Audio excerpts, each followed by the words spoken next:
అప్పు తీసుకున్నా ప్రభుత్వం తీసుకున్నట్టే అధ్యక్ష. అప్పు తీసుకున్నావా లేదనేదే ముఖ్యం అధ్యక్ష. అప్పు తీసుకున్నావా లేదా ఒక్క నిమిషం అండి. ప్రభుత్వం ద్వారా డైరెక్ట్ తీసుకుంటే ప్రభుత్వం కడుతుంది. కార్పొరేషన్ లోన్ ఇచ్చి ప్రభుత్వం గ్యారంటీ ఇస్తే ప్రభుత్వం కడుతుంది. ప్రభుత్వం ఓనర్షిప్తో ఉన్న కార్పొరేషన్లు తీసుకుంటే ఓనర్ నువ్వే కాబట్టి కార్పొరేషన్ కట్టినా నువ్వు కట్టినట్టే.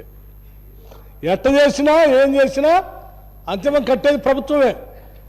సో ఈ ప్రభుత్వం ఇప్పుడు తీసుకున్న అప్పులు ఏ రకంగా తీసుకున్నా కానీ మీరు వెసులుబాటు కోసం ఏంటంటే ఏదో ఎఫ్ఆర్బిఎం లిమిట్లో నుంచి బయటకు వచ్చి ఏదో రకంగా మేనేజ్ చేద్దాం, అది చేద్దాం, ఇది చేద్దాం అని రకరకాల మాయ చేసి తీసుకున్నారు. కానీ వాస్తవం మాత్రం ఏంటంటే మొత్తం కలిపి తీసుకున్న అప్పులు 6,71,757, రామారమి 7 లక్షల కోట్లు అప్పు. ప్రతి ఫ్యామిలీకి 7 కోట్లు అప్పు. ఇది వాస్తవమే కదా? సరే, ఇది వాస్తవమే కదా? హరీష్ రావు గారు, ఉత్తమ్ కుమార్ రెడ్డి గారు చెప్తా ఉన్నారు, మన శ్రీధర్ బాబు గారు కూడా చెప్తా ఉన్నారు. అప్పు అప్పే కదా, తీసుకున్నామా లేదా? మీరు ఒప్పుకున్నారు. కనీసం మీరు ఇప్పటికైనా సభలో నేను చాలా ధన్యవాదాలు చెప్తున్నాను అధ్యక్ష. ఇప్పటికైనా ప్రభుత్వం కార్పొరేషన్ ఏదో ఒకటి ఈ రాష్ట్రం 7 కోట్ల అప్పు అయితే చేసిందని వారు ఒప్పుకున్నారు. దానికి ధన్యవాదాలు. 7 లక్షల కోట్లు 7 లక్షల కోట్ల అప్పు తీసుకున్నందుకు ఒప్పుకున్నారు. ధన్యవాదాలు. ఇవి అట్లాగే ఇంకో మాట అడిగారు అధ్యక్ష. ఆ జిఎస్డిపిది కూడా చెప్పారు, అది కూడా మీరు ఇంకో మాట కూడా చెప్పారు అధ్యక్ష. అదేంటి రెవెన్యూ బాగా ఆదాయం వస్తూ ఉంది, రెవెన్యూ రిసీప్ట్స్ బాగా పెరిగినాయి, జిఎస్డిపి కూడా బాగా పెరిగింది. నేను ఇంకో మాట్లాడుతున్నామని, ఎవరైనా రెవెన్యూ రిసీప్ట్స్ బాగా పెరిగితే, జిఎస్డిపి బాగా పెరిగితే, ఆదాయం బాగా పెరిగితే అప్పులు తగ్గాల. ఆదాయం అద్భుతంగా పెరుగుతూ ఉంటే అప్పులు తగ్గాలి. ఎవడో అప్పులు ఎక్కువ చేసుకోడు. అప్పులు ఎప్పుడు చేస్తారు? మీకు ఆదాయం రానప్పుడు అప్పులు ఎక్కువ చేస్తారు. ఓ పక్కనే ఆదాయం విపరీతంగా పెరుగుతుందని చెప్తాం, జిఎస్డిపి పెరుగుతుందంటాం, అప్పులు మాత్రం 7 లక్షల కోట్లు చేస్తున్నట్టు. ఇది ఎక్కడండి? ఇంకోటి కూడా చెప్పారు, మాకు రెవెన్యూ రిసీప్ట్స్ విపరీతంగా ఉంది, జిఎస్డిపి ఇంత పెరిగింది, మీరు ఇది చెప్పట్లేదు అంటున్నారు. నేను చెప్తాను అధ్యక్ష.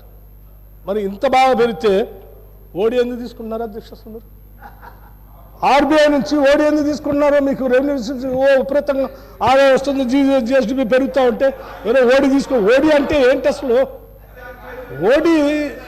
ఓడి అంటే ఏంటి? ఈయన పూర్తి చెప్తే బాగుంది. రాష్ట్ర ప్రయోజనాలు దెబ్బతింటాయి కాబట్టి, రాష్ట్ర ఇమేజ్ భారతదేశంలో బయటపడకూడదు కాబట్టి నేను పూర్తిగా లోతుకెళ్ళి చెప్పట్లేదు. ఓడి అంటే ఏంటి? దివాళా తీయటం, దివాళా తీయటం, బ్యాంక్రప్ట్ కావటం, ఇది పరిస్థితి తీసుకొచ్చారు. ఇంకా మళ్ళీ ఒకసారి సమాధానం చెప్పండి, మరొకసారి చెప్పండి అని ఒకసారి చెప్తేనే బాధగా ఉంది నాకు, రెండోసారి చెప్తే ఇంకా బాధగా ఉంటుంది. వద్దండి సరే. ఇంకొకటి ఏడుపు వస్తుంది. కాళేశ్వరం గురించి చెప్పారు. కాళేశ్వరం ముఖ్యమంత్రి గారు ఏదో మసిపూసి మాట్లాడుక చేశారు. రాహుల్ గాంధీ గారు వచ్చారు, 1,00,000 కోట్లు అవినీతి జరిగిందని అన్నారు. వారు కూడా 1,00,000 కోట్లు అంటున్నారు. తర్వాత రెండో టీఎంసీ కలిపి చెప్తా ఉన్నారు అంత జరగలేదు, ఆడ జరిగింది 1,00,000 కోట్లు, ఆడ జరిగింది మొత్తం అది కలిపితే కూడా 97,000 కోట్లే కదా అన్నారు. నిజమే, రైట్. 1,00,000 కోట్లు కాదు కానీ 97,000 కోట్లు అయితే అవినీతి జరిగిందని ఒప్పుకున్నారు కదా. మొత్తం అన్యాయం అయిపోయింది. దానికి కూడా సంతోషమే. సరే, మేము 1,00,000 కోట్లు కాదండి ఒప్పుకుంటాం. 97,000 కోట్లు అయితే 20,000 అయిపోయింది. 97 అన్నారు కదండి. అయ్యో రామ, ఇప్పుడే చెప్పారు కదా సార్, 97 కదండి. 97 మీరే అంటారు కదండి. టెక్నికల్ శాంక్షన్ 1,27,872 కోట్లు, తర్వాత 96,876 కోట్లు, బడ్జెట్లో ఇచ్చింది 32,076 కోట్లు, లోన్ 61,616 కోట్లు, పెండింగ్ బిల్స్ 3,184 కోట్లు. మొత్తం కలిపితే మీరు చెప్పిన లెక్క మీరన్నదే 97,000 కోట్లు. చాలా సంతోషం. కనీసం ఇప్పటికైనా కాళేశ్వరం పేరు మీద 97,000 కోట్లు ఈ రాష్ట్ర సంపదని దుర్వినియోగం అయిపోయింది అధ్యక్ష. ఒప్పుకున్నారు, దానికి కూడా వారి సంతోషం. ఇంకో మాట అన్నారు, ఏమంటే మీరు మాటిస్తారా వేసన్ మీన్స్కి ఓడిపోకుండా ఉంటారా అని. ఏం మాట ఇచ్చాము అధ్యక్ష? మీ దెబ్బకి మాట ఇచ్చేటట్టుంది అది.